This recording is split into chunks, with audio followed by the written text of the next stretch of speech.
गुड़गांव और फरीदाबाद के बीच में आरआरटीएस जो एक बेहतर व्यवस्था है, रैपिड ट्रांजिट की जो बेहतर व्यवस्था है, उसको लागू किया जा रहा है।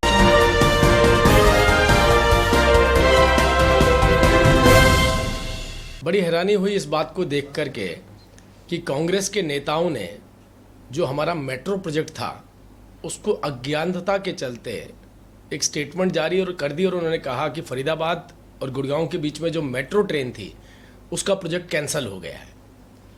यही काम वो पहले भी करते आए, लोगों ने उनको चुन करके भेजा था।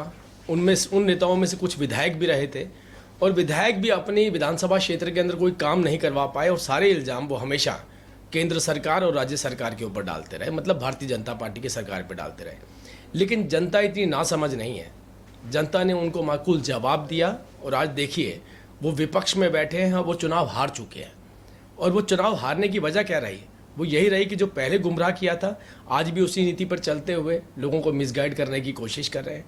मैं आपको बताना चाहता हूं कि गुड़गांव और फरीदाबाद के बीच में आरआरटीएस जो एक बेहतर व्यवस्था है, रैपिड ट्रांजिट की जो बेहतर व्यवस्था है, उसको लागू किया जा रहा है, जिसके अंदर क्योंकि फरीदाबाद और गुड़गांव के बीच में मैक्सिमम एरिया जो है वो अरावली का आता है, अरावली पर्वत का आता है, जिसको हम जंगल भी कह सकते हैं। फॉरेस्ट की लैंड बहुत सारी आती है, बहुत सारे स्टेशंस के बीच में ज़रूरत नहीं होती है, ताकि जल्दी लोगों का आवागमन हो सके, वहाँ से फास्टेस्ट ट्रेन लोगों को मिले गुड़गांव और फरीदाबाद की।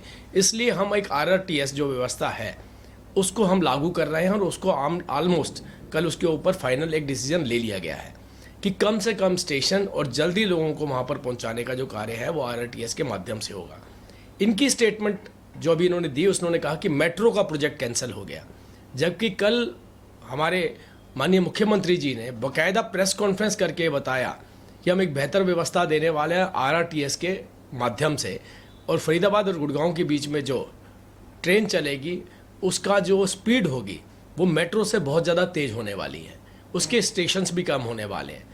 तो मुझे ये बात समझ नहीं आई कि इस तरीके की अज्ञानता वाली स्टेटमेंट देने के पीछे का उद्देश्य उनका क्या है। अगर अभी भी उनमें सुधार नहीं आया तो मुझे लगता है आने वाला जो वक्त है उसमें जिसको हम नेता कह रहे हैं वो नेता कहलाने लायक भी नहीं रह जाएंगे, उनका कोई क्रेडिबिलिटी नहीं रह जाएगी, जनता उन पर विश्वास नहीं करेगी। जनता ने तो अविश्वास पहले ही जता दिया है कि उनको अपने घर पर बिठा दिया है। जिस तरीके का रिजल्ट सामने आया है उससे उनको अंदाज़ा हो गया है कि जनता के हम अप्रिय नेता हैं, प्रिय नेता नहीं रह गए हैं। पहले एक बार मौका दिया, उससे पहले भी मौका दिया, लेकिन बार बार जिसे कहते हैं ब्लेम गेम करके अपनी आप राजनीति नहीं चला सकते। तो मैं आपको ये बताना चाहता हूँ कि बेहतर व्यवस्था जो है वो कायम की गई है आरआरटीएस के माध्यम से। इसके अलावा जैसे माननीय मुख्यमंत्री जी ने कल बताया कि हम करनाल तक मेट्रो लेकर के जा रहे हैं, आरआरटीएस लेकर के जा रहे हैं, हम पानीपत को कनेक्ट कर रहे हैं, हम करनाल को कनेक्ट कर रहे हैं, हम पूरा जो एनसीआर का एरिया है पलवल तक हम लेकर जा रहे हैं बल्लभगढ़ से। इतने बड़े प्रोजेक्ट को कल अमरी जामा पहनाया गया, उसमें सीनियर ऑफिसर्स वो चाहे अर्बन डेवलपमेंट मिनिस्ट्री के थे चाहे वो हमारे हरियाणा स्टेट के थे, दोनों ने मिल करके इसको एक फाइनल शेप दी है। और उसके ऊपर हमने विस्तार से बताया कि डीपीआर किस तरीके से बन रही हैं, कितना पैसा डीपीआर के लिए खर्च किया गया है, कितने टाइम के अंदर हम इन स्टेशंस को बनाएंगे, कितने किलोमीटर एलिवेटेड होगी, कितने किलोमीटर अंडरग्राउंड चलेगी, कितने किलोमीटर जो है वो ग्राउंड पे चलेगी, ये सारी डिटेल्स हमने कल दे दी है। इन डिटेल्स को लेने के बावजूद अगर कोई पूर्व में विधायक रहे हैं उनके पास इतनी भी अकल, समझ और ज्ञान नहीं है तो मुझे लगता है उनको राजनीति करने का कोई अधिकार नहीं, उन्हें राजनीति छोड़ देनी चाहिए।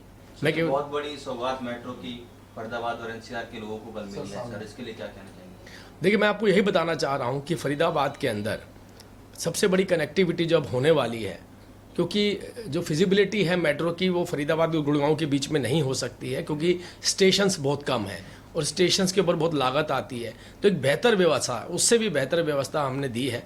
दूसरा, आपने देखा कि पलवल के साथ कनेक्टिविटी हो रही है।